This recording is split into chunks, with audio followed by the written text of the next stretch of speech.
if you're not living an authentic life, then you're not going to make authentic art. That, I mean, in general, right? Some people live these really tumultuous lives and write these unbelievable songs or films or, you know, novels, whatever. Um, I've noticed for me, the first person I'm creating for is myself. And I'm trying to, it's almost like a therapeutic act. And it's a spiritual practice for me now at this point. It's like, this is me connecting to a higher power, and it's also connecting with myself. And they coexist, right? And they're almost interchangeable at this point in my life. But if I can get into that place, then the authenticity will come. And if I can get through into the authenticity, then it will resonate with other people. It's the reason why you're doing it. And I think if that makes sense. Yeah, yeah. It was like I said, a therapeutic healing thing for me. I was writing songs when I was in combat. I was writing songs my whole life. I still write poetry all the time to just like kind of get it out. And I was thinking about this today. I was in yoga, and I've been doing a lot of yoga. It's changed my life. But I was thinking about, I feel so good after yoga because I'm moving this energy. Emotion is energy in motion. So if we can move that energy and that emotion out, it becomes an artistic expression. It's also really good for the psyche, right? It's really good for the heart. And so these are the practices that are like a daily non-negotiable for me now, where I'm like, this is an expression and I'm moving energy, I'm getting it out, and I'm doing it for myself. I'm doing it to connect, and I'm hoping it connects with other people as well. Yeah. What are the things that you've developed throughout the years that makes you a better person for Wow. yourself? Yeah, great question. Wow, I could talk about that for like 3 hours, but for me, for sure, what's really fresh for me right now is that the acknowledgement of every thought that we give power to creates the reality that we live in.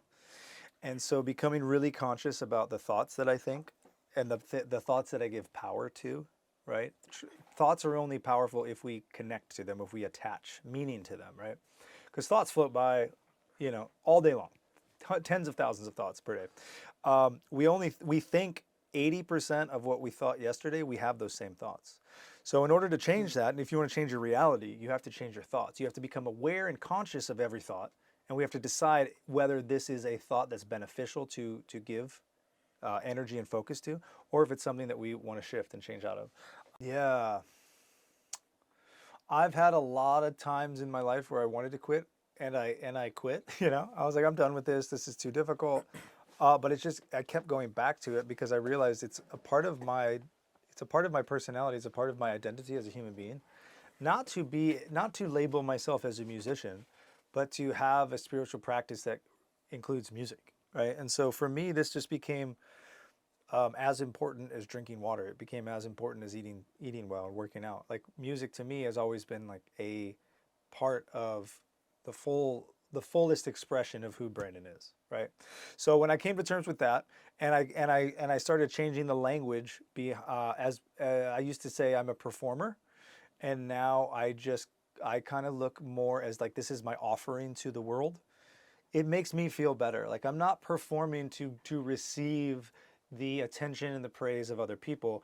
I am creating as an act of worship to the divine and to my fellow humans, and with the desire that it might resonate with them, right? And if they feel called, they can support me financially, right? And so that feels really alive for me right now. So that it's a form of accountability almost, and it's also a form of inspiration where I'm like, these people are getting fed from me in some way, shape, or form, and I get to create because of that. And so it feels very synergistic in its relationship right now. Yeah, man.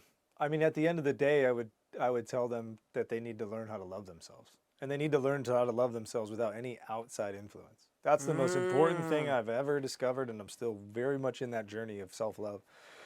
Because after that, everything after you learn how to love yourself is just almost like minuscule. You're like, okay, cool. If I get signed to Sony, that's cool too. But I really love myself, so my identity is not wrapped up in my performance or my accolades of getting signed or getting a certain amount of streams or something. This whole productivity obsession that we have as a culture.